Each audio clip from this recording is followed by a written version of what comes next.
의롭다 칭함을 받은 자들의 숙제 이 주제로 같이 말씀 생각해 봅니다. 죄인이 의롭게 되는 것은 율법의 행위로서가 아니고 오직 믿음으로 된다는 것을 이 로마서에서 지금 계속 말씀을 하고 있는데 그만큼 아주 중요한 교리이기 때문입니다.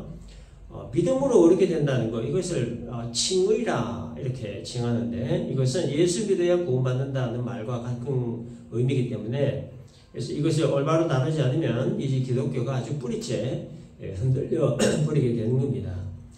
그래서 성경은 특히 이 로마서는 이 부분을 아주 집중적으로 아주 중요하게 다루고 있는 거죠. 자, 그런데 이 유대인들은 생각이 좀 달랐습니다. 의로운 사람 되기 위해 이 율법 지킴 그리고 할례라고 하는 이 행위가 있어야 된다, 그렇게 믿었어요. 이것을 위해서 이들이 내세운 근거는 이제 조상 아브라함이 하나님께 의롭다 칭함을 받은 것은 할례라고 하는 어떤 행위, 또 율법을 잘 지켰던 행위가 있었기 때문이라 그렇게 믿었어요.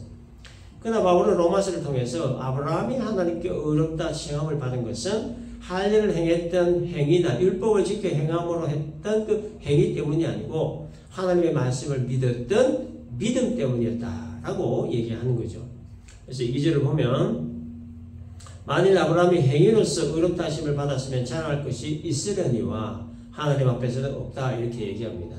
아브라함이 만일에 자신의 행위를 통해서 의롭다함을 받았다면 그 행위가 자기 자신이나 다른 사람에게 큰 자랑거리가 된다, 그런 얘기죠. 봐라, 내가 이렇게 피나는 노력을 통해서 얻은 결과로 내가 의로운 사람 됐다, 구원받았다. 이렇게 자신의 그 피나는 노력, 의롭게 되기 위한 행위가 자랑이 되고 과시가 된다라고 하는 거죠. 그러나 하나님께는 그게 아무것도 아닌 것이라는 거예요. 무의미한 일이라고 하는 거예요. 그래서 성경은 아브라함이 의롭게 된 것은 피나는 노력을 통해 된 것이 아니라고 하는 거예요. 만일에 유대인들 말처럼 아브라함이 피나는 어떤 노력이나 어떤 행위로 의롭다함을 받았다고 하면 아브라함 이 이야기를 성경에 기록할 아무 이유도 없고 필요가 없는 거예요. 왜 그렇죠? 하나님이 자신의 행위로, 아브라함이 자신의 행위로 의롭게 되었다고 하면 아브라함은 믿음의 조상이라고 하는 타이틀을 가질 수가 없기 때문에, 무엇보다도 이 행위로 의롭게 된 것은 이것은 하나님의 방법이 아니기 때문에, 따라서 이 아브라함이 의롭게 된 것은 할례라고 하는 행위, 율법 지킴이라고 하는 행위를 통해서가 아니고 아브라함이 하나님을 믿은 그 믿음으로 말미암아 의롭게 되었다는 것, 이것을 아브라함과 그 후손들 그리고 오늘 살아가는 모든 사람들에게 알게 하시기 위해 이것을 성경에 기록하게 하셨다라는 거죠. 이 사실을 다시 한 번 더 상기시켜 주시기 위해 바울은 이 3절에서 이렇게 얘기합니다. 성경이 무엇을 말하느냐? 아브라함이 하나님을 믿음에 그것이 그의 의로 여기신 바 되었다, 이렇게 기록되어 있습니다. 성경이 뭘 말하느냐는 거예요. 성경에 창세기 15장 6절에 아브라함이 여호와를 믿으니 여호와께서 이를 그의 의로 여기셨다, 이렇게 기록되어 있지, 아브라함이 할례를 행하니, 아브라함이 율법을 지켜 행하니 하나님께서 이를 의로 여기셨다, 이렇게 기록되어 있지 않았다라고 하는 거예요. 자, 그런데 좀 주의할 점은 아브라함이 선한 행위를 중요하게 여기지 않았다든지, 그래서 아브라함이 선한 행위를 하나도 하지 않았다든지, 그래서 선한 행위 다 필요 없고 그저 믿음만 가지고 있으면 된다든지, 이런 식으로 해석해서는 안 된다는 거죠. 고향을 떠나서 하나님이 지시한 땅으로 가라고 하신 말씀에 아브라함이 즉각 순종한 일이라든지, 독자 이삭을 번제로 바치라는 말씀에 즉각 순종한 일이라든지, 아브라함 선한 행위가 참 많았지만, 그러나 하나님은 기본적으로 아브라함의 이와 같은 순종적인 어떤 행위를 보고 의로 여기신 것이 아니라 하나님을 믿는 믿음, 그 믿음을 의로 여기셨다라는 거죠. 4절과 5절에서 바울은 이 유대인의 구원관과 기독교의 구원관을 이 노동과 보수라고 하는 비유를 통해서 다시 한번 설명합니다. 4절에 일하는 자에게는 그 삭시 은혜로 여겨지지 않냐고 보수로 여겨진다, 이렇게 했어요.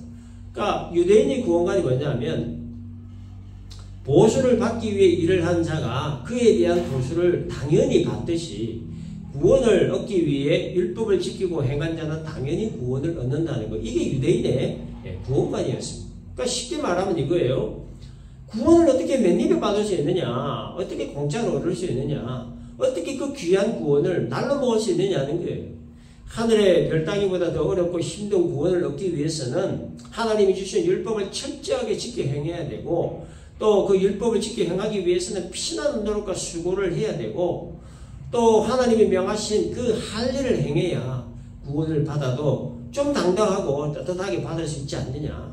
어떻게 구원 받는데 아무 수고도 안 하고 피나는 노력도 안 하고 받을 수 있느냐는 거예요.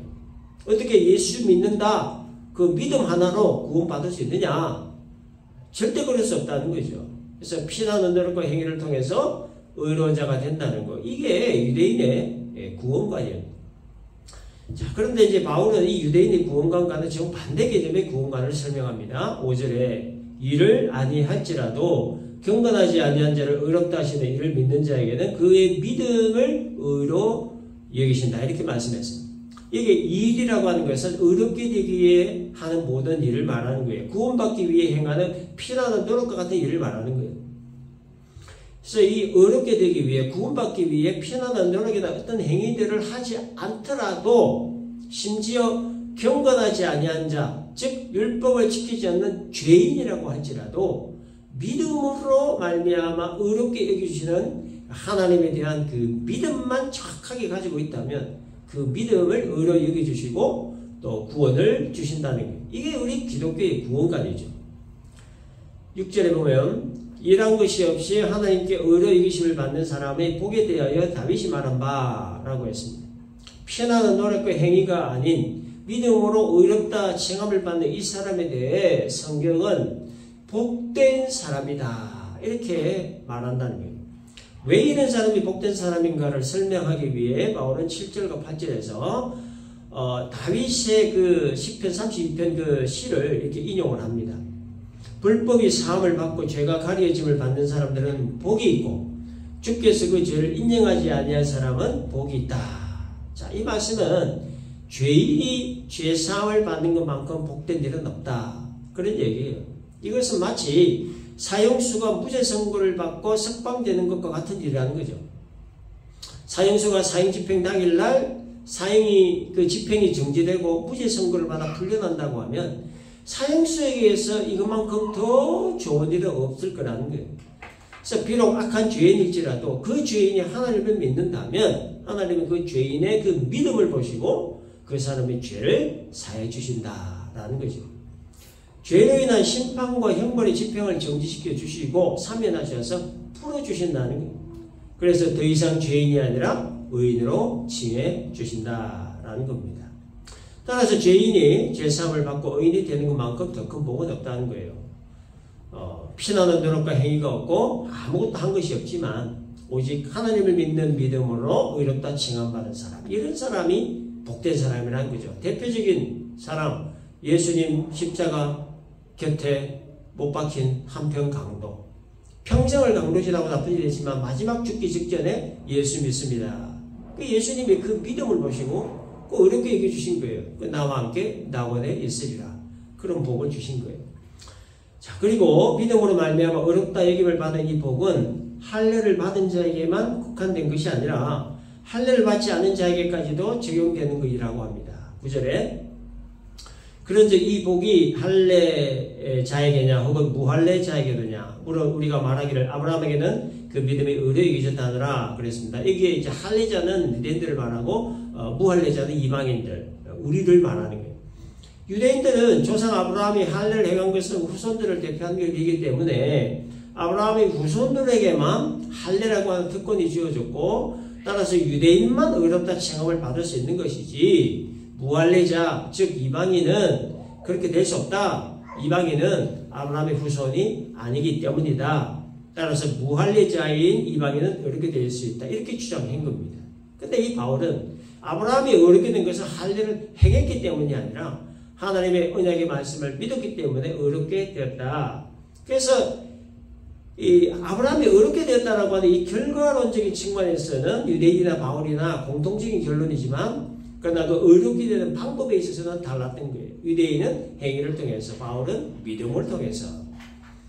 자, 아브라함이 믿음으로 어렵게 되었다는 그 근거에 대해 11절에서 이렇게 얘기합니다. 그가 할례의 표를 받은 것은 무할례 시에 믿음으로 된 의를 인친 것이니 이는 무할례자로서 믿는 모든 자의 조상이 되어 그들도 의로의 계심을 얻게 하려 하심이라. 아브라함이 행했던 이 할례는 하나님의 언약을 믿었던 그 믿음을 의롭게 여기신 것에 대한 언약의 증표였다는 거예요. 언약의 증표. 창세기 15장에 보면 하나님이 아브라함에게 나타나셔서 하늘의 별과 같이 많은 자손을 주겠다고 말씀을 하셨어요. 그러자 이 아브라함이 그 하나님의 약속의 말씀을 믿었다고 했어요. 하나님이 그 믿음을 의로히 여기셨다고 했습니다. 그리고 17장에 가서 아브라함 99세에 하나님은 다시 한 번 더 자녀에 대한 언약의 말씀을 하시고 그 언약은 아브라함과 대대 후손 사이에 세운 영원한 언약이라 하시면서 남자는 할례를 받으라 하셨어요. 그리고는 이것이 너희와 너희 후손 사이에 지킬 내 언약이라는 말씀을 하셨습니다. 그리고 창세기 17장 11절에 가서 너희는 포피를 베어라. 이것이 나와 너희 사이에 언약의 표준이다. 이렇게 말씀하신 거예요.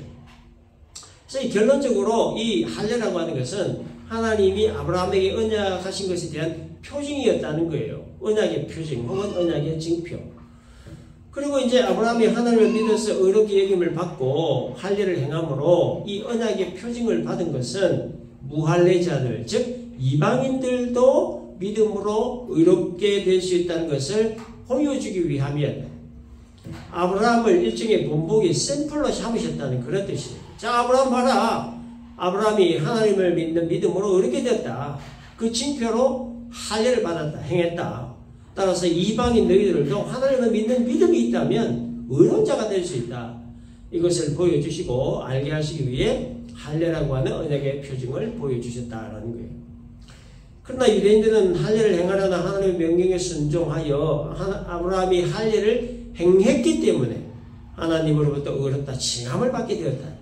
그래서 유대인들은 할례 행하는 것을 아브라함의 자손으로서 누리는 큰 특권과 영광으로 생각했고, 따라서 할례를 행한 자만이 하나님으로부터 의롭다 칭함을 받을 수 있다 믿었던 거예요. 그 이방인들은 할례의 이 특권과 영광에서 제외되었기 때문에 하나님으로부터 의롭다함을 받지 못한다. 즉 구원 없다. 이렇게 믿었던 거예요.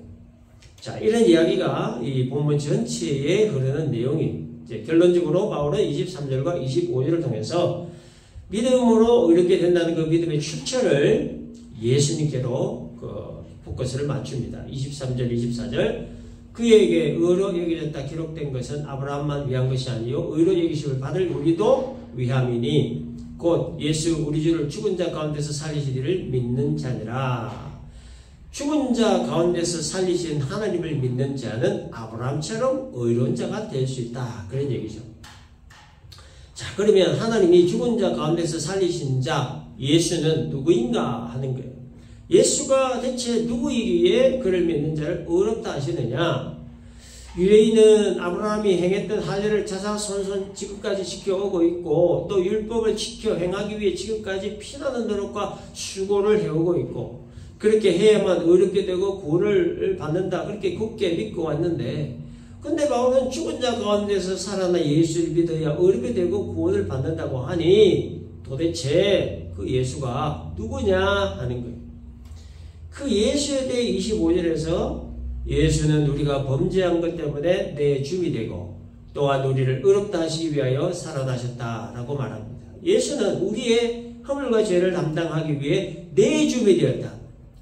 다시 말해서 우리를 대신해서 죽으셨다 그런 뜻입니다. 그러나 죽음으로 끝난 것이 아니라 다시 살아나신 분이라는 것입니다. 다시 살아나신 목적은 다시 살아나신 예수를 믿는 자들을 의롭게 하시기 위해서다라는 거예요. 그래서 바울이 하고 싶었던 말의 핵심이 바로 이겁니다. 유대인이든 헬라인이든 이방인이든 불신자든 출생이나 신분 그게 중요한 게 아니고 혈통이나 뭐 할례, 율법 행위 이게 중요한 게 아니고 중요한 거는 예수다. 예수 믿는 것이 핵심이라고 하는 거예요. 혈통이나 할례가 구원으로 가게 하는 뭐 자동문이 아니고 율법 지켜 행하는 거 이게 어렵게 되는 것도 아니고 죄인이 어렵게 되고 구원을 받는 것은 죄인의 죄를 사하고 구원과 영생 주시기 위해 이 땅에 오셔서 십자가 지시고 피 흘려 죽으셔서 예수를 믿는 믿음이다라는 거예요. 죄인이 어렵게 되는 방법, 죄인이 구원받을 수 있는 방법을 하나님께서 오직 예수 믿는 믿음 이 방법을 만드셨다는 거예요. 그러므로 예수를 믿어야 된다. 그래야 죄사함을 받고 그래야 의롭게 되고 구원받는다. 이것이 오늘 본문이 주는 메시지입니다. 그래서 이 본문을 통해서 우리가 생각을 좀 해보고자 하는 것 몇 가지가 있습니다. 첫째로 믿음으로 의롭게 된다 라고 하는 의미에 관한 거예요. 죄인은 죄 때문에 걸어가신 하나님을 볼 수도 없고 가까이 할 수가 없습니다. 죄인은 죄 때문에 하나님의 공의의 심판을 받을 수밖에 없는 처지였었어요. 그리고 죄인은 죄 때문에 하나님과 이 원수 관계에 있을 수밖에 없었습니다. 따라서 죄인은 걸어가신 하나님과 친밀한 관계를 가질 수 없는 존재였다는 거예요. 어떤 방법을 통해서라도 어떤 피나는 노력이나 수고를 통해서라도 하나님과의 친밀한 관계를 가질 수 있는 방법은 세상에 없다는 거예요. 죄가 눈을 가리었고 죄가 우리의 귀를 닫게 했고 죄가 우리의 마음을 어둡게 해버렸기 때문에 눈은 떠 있으나 아무것도 볼 수 없고 귀는 열렸으나 아무것도 듣지를 못하고 생각은 있으나 아무것도 깨달을 수 없는 존재가 되어버렸다는 거예요. 죄가 그렇게 했다는 거예요. 그래서 죄는 아무 소망이 없는 거예요. 그죠? 하나님의 공의의 심판을 받아서 영원한 형벌만을 기다릴 수밖에 없는 존재였습니다. 이 소망 없는 죄인을 불쌍히 여기신 하나님이 하나님과의 관계를 회복할 수 있는 길을 딱 하나 만드셨는데 그게 바로 예수 믿는 믿음이라고 하는 거예요. 아무것도 볼 수 없고 듣지 못하고 아무것도 깨닫지 못하는 무지하고 무능한 이 죄인들. 그래서 하나님을 볼 수도 가까이 할 수도 친밀한 관계를 맺을 수도 없는 죄인들에게 하나님이 딱 하나 하나님 자신과 친밀한 관계를 맺을 수 있는 길을 딱 하나 만드셨는데 그것이 바로 예수 믿는 믿음이라고 하는 거예요. 예수 믿는 믿음이라고 하는 이 방법을 통해서 죄 문제를 완벽하게 해결해 주셨고 또 하나님과 자신과도 친밀한 관계를 맺을 수 있게 해 주셨던 거예요. 그래서 예수 믿는 믿음으로 의롭게 된 자는 죄로 인해 가려졌던 눈이 열리고 죄로 인해 막혔던 귀가 열려서 하나님을 볼 수도 있고 들을 수 있을 뿐만 아니라 하나님을 아버지라 부를 수 있는 친밀한 관계로 회복될 수 있게 된 거예요. 그래서 여러분 우리가 지금 이 자리에 앉아서 하나님께 예배를 드릴 수 있는 것도 예수 믿는 그 믿음을 보신 하나님이 우리를 의롭게 여겨주시기 때문에 우리 존재 자체는 아무것도 아니고 그저 죄인 아무것도 아닌데 우리가 예수 믿는 그 믿음을 하나님이 보시고 의롭다 칭해 주신 거예요. 우리가 예수 믿지 않았을 때 죄인이었을 때는 하나님이 쳐다보지를 않았어요. 가까이 하지도 않으셨어요. 상종을 안 했어요. 그러나 지금은 예수 믿는 믿음으로 우리가 의인이 되었기 때문에 우리를 가까이 하시는 거예요. 만나주시는 거예요. 가까이 하셔서 우리의 찬송도 받아주시고 우리의 기도도 받아주시고 또 우리의 예배도 받아주시는 거예요. 그래서 찬송을 드리고 찬송을 받으시는 관계, 기도를 올려드리고 기도를 받으시는 관계, 예배를 드리고 예배를 받으시는 관계, 이 하나님과의 관계 회복을 위해서 우리가 한 일은 아무것도 없습니다. 하나에서 열까지 모든 걸 다 하나님이 하셨어요. 다만 우리는 하나님이 만드신 그 방법을 믿는 것밖에 없는데 그 믿음조차도 우리를 스스로 가지게 된 것이 아니라 하나님이 주신 선물입니다. 나 스스로 내 선택에 의해서 내 의지에 의해 예수 믿는 것이 아니라는 얘기죠. 내 선택도 의지도 믿음도 전부 다 하나님에 의해서 하나님으로부터 온 것이라는 말이에요. 어느 것 하나 나 스스로의 힘과 능력으로 되어진 거 아무것도 없다는 말이에요. 죄인은 그럴 능력이 없습니다. 죄인은 무지와 무능 그 자체일 뿐인 거예요.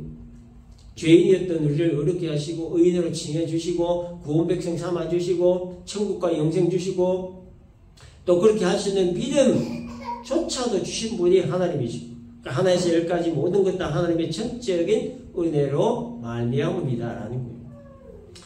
두 번째 생각해 보고자 하는 것은 믿음과 책임과의 관계에 관한 겁니다. 구원은 예수 믿는 믿음으로 받는 거지만 믿음에는 그 믿음에 대한 책임이 다른다는 거예요. 예수 믿는 믿음으로 죄사함 받고 의인되고 구원을 받았다면 그 믿음에 따르는 책임이 있는 삶을 살아야 한다 그런 얘기예요. 예수를 믿는 사람으로서 책임감을 가지고 살아야 된다 그런 얘기예요. 하나님께서 우리를 의롭다 칭해 주시고 구원 주시고 은혜를 베푸신 것은 하나님의 전적인 은혜를 말미암은 것이기 때문에 그 하나님의 그 은혜를 헛되게 해서는 안 된다는 얘기죠. 하나님이 베푸신 그 사랑과 은혜가 그 빛이 나고 또 그 영광스럽게 해야 될 책임이 우리에게 있다는 거예요. 믿음으로 구원받은 사람에게는 이와 같은 책임이 주어진다는 거예요. 믿음과 행함에 대해 야고보 사도가 이런 말을 했습니다. 야고보 2장 17절에 행함이 없는 믿음은 그 자체가 죽은 것이다. 또 야고보 2장 26절에 영혼 없는 몸이 죽은 것 같이 행함이 없는 믿음은 죽은 것이다. 행함이 없는 믿음은 죽은 믿음이라는 이 말씀은 굉장히 우리에게 도전되는 말씀이죠. 믿음에 살아있는 믿음이 있고 뭐 죽은 믿음이 있느냐. 행함이 없으면 죽은 믿음이라고 했으니까 행함이 있으면 살아있는 믿음이다. 뭐 이런 말이 되겠죠. 자, 이것은 어떤 의미냐면 산 믿음과 죽은 믿음을 가늠한 것은 행함이다. 그런 뜻이에요. 참 그래서 이 말씀을 대하면 우리가 주눅이 듭니다. 믿는 만큼 우리가 행하지 못하기 때문이죠. 우리가 믿는 만큼 행할 수만 있다면, 다시 말해서 믿는 만큼 그 책임을 다하며 살 수만 있다면 이 세상 벌써 천국 되었을 거예요. 근데 이 세상이 점점점 더 악하고 폐역한 시대가 되어가는 것은 물론 뭐 사단의 그 발악 때문이기도 하지만, 그러나 보다 더 궁극적인 그 이유는 그 예수 믿는 사람들이 그 믿음에 대한 책임을 다하지 못하기 때문에 하나님이 베풀어 주신 사랑과 은혜에 대한 그 책임지 있는 삶을 살지 못하기 때문이라는 거예요. 믿음은 참 좋은데 문제는 그 좋은 믿음에 대한 책임을 지지 않기 때문에 믿음과 행함 사이에 갭이 생기는 것이고 결국 가식과 위선적인 그리스도인이 생기게 되는 거예요. 그렇다면 이 믿음과 행함 사이에 거리가 왜 생기느냐? 왜 믿음에 대한 이 책임을 다하지 못하느냐? 믿음이 좋다는 의미를 올바로 이해하지 못하기 때문에. 믿음이 좋다는 게 뭐예요, 여러분? 믿음 좋다. 주일 예배 한 번도 안 빠지고 다 참석하는 거. 1년 365일 새벽기도 한 번도 안 빠지고 다 참석하는 거. 뭐 월요 기도회, 화요 전도회, 뭐 수요 예배, 목요 성경 공부, 금요철화 등등 교회 모든 프로그램 다 참석하는 거. 뭐 식당 봉사를 비롯한 각종 봉사에 적극 참여하는 거. 뭐 11조 잘하는 거. 이걸 잘하면 과연 믿음이 좋다 이렇게 우리가 평가할 수 있느냐는 거예요. 근데 현실적으로 거의 대부분의 교회에서 이렇게만 하면 정말 믿음 좋은 사람이라고 평가받아요. 그래서 뭐 권사도 되고 장로도 되고. 그 사람의 외형적인 것을 보고 평가할 수밖에 없는 한계가 있기 때문에 이런 겉으로 드러난 모습으로 믿음이 좋다 안 좋다 그러니까 평가를 할 수밖에 없어요. 우리 사람은. 근데 하나님의 평가는 다릅니다. 하나님은 행위도 물론 보시지만 그 행위가 어디에서부터 나온 행위냐 그 행위의 근원을 중요하게 보신다는 거예요. 지금 우리가 예배하는 이 행위가 어디에서부터 나온 것이냐는 거예요. 봉사하는 그 출처가 어디냐는 거예요. 어떤 마음으로 예배하고 어떤 마음으로 봉사하고 어떤 마음으로 이 모임에 참석하느냐. 행위의 근원이 되는 마음의 중심을 보시고 그 사람을 평가하신다는 거예요. 하나님. 그래서 하나님이 중요하게 보시는 것이 무엇이냐. 이 부분에 대한 올바른 이해가 없으면 결국 행위에 중점을 둘 수밖에 없는 거예요. 그래서 이 믿음과 행위에 막 갭이 생기는 겁니다. 그래서 신앙의 유형을 크게 두 가지로 볼 수 있는 거예요. 믿음과 행위가 일치된 모습으로 신앙생활을 하는 사람들. 두 번째는 믿음과 행위가 불일치된 모습으로 신앙생활을 하는 사람들. 교회에 크게 이 두 종류의 신앙인들이 있다는 거예요.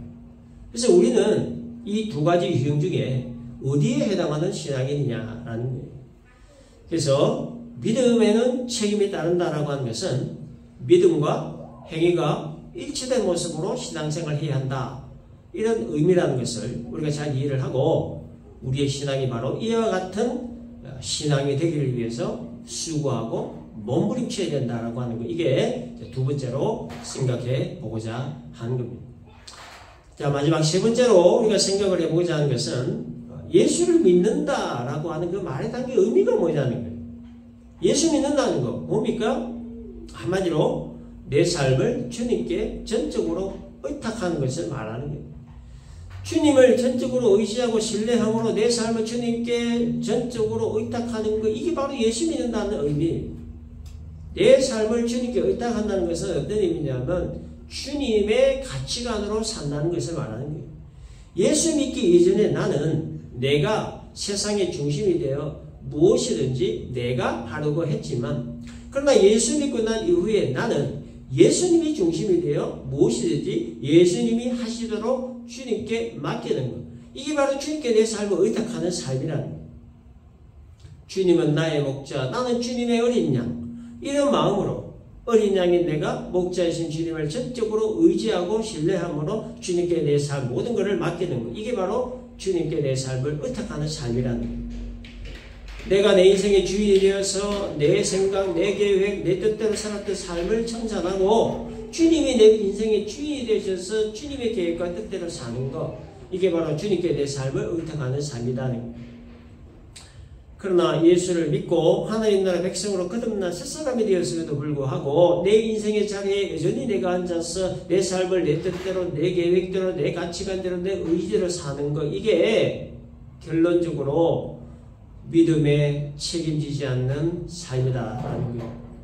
따라서 예수님을 내 인생의 자리에 앉으시게 하고 내 인생의 주인이 되도록 하심으로 예수께서 내 삶을 인도해 가시도록 내 모든 것을 의탁해야 한다는 거예요. 우리가 예수 믿고 거듭난 사람, 새로운 피조물, 새 사람이 되었다면 내 인생의 정중앙의 자리에 우리 예수님이 앉아 계셔야 되는 거예요. 그래서 우리가 체크해 봐야 돼요. 내 마음 중심에, 내 인생 중심에 누가 앉아 계시는가? 주님께서 내 삶을 인도해 가시도록 해야 하는 거예요. 내 계획, 내 꿈, 내 인생의 목표를 주님으로 하여금 인도해 가시도록 해야 한다. 이것이 바로 믿음과 행위가 일치된 신앙인의 모습으로 살아가는 방법이다라는 겁니다. 자, 말씀 정리합시다. 예수 믿는 믿음으로 의롭게 될 수가 있고 또 하나님과의 친밀한 관계를 회복할 수 있다는 것. 믿음에는 책임이 따른다. 이 말의 의미는 믿음과 행위가 일치된 모습으로 우리가 신앙생활을 해야 된다는 것. 예수 믿는다는 것은 내가 내 인생의 주인이 되어서 내 생각, 내 계획, 내 뜻대로 살았던 삶을 청산하고 주님이 내 인생의 주인이 되셔서 주님의 계획과 뜻대로 사는 것이라는 것. 이것이 예수를 믿어 의롭다 칭함을 받은 자로서 풀어가야 할 숙제다 하는 걸 우리가 잘 기억을 하고 무엇보다도 믿음과 행위가 일치된 모습으로 살아가기 위해서 신앙생활하기 위해서 부단한 노력과 열심을 붓고 그래서 우리가 그런 참된 그리스도인들이 그러니까 열심을 붓고 살아가야 된다 하는 것을 우리가 기억하고 우리가 이런 그리스도인이 될 수 있기를 주님의 이름으로 축원합니다.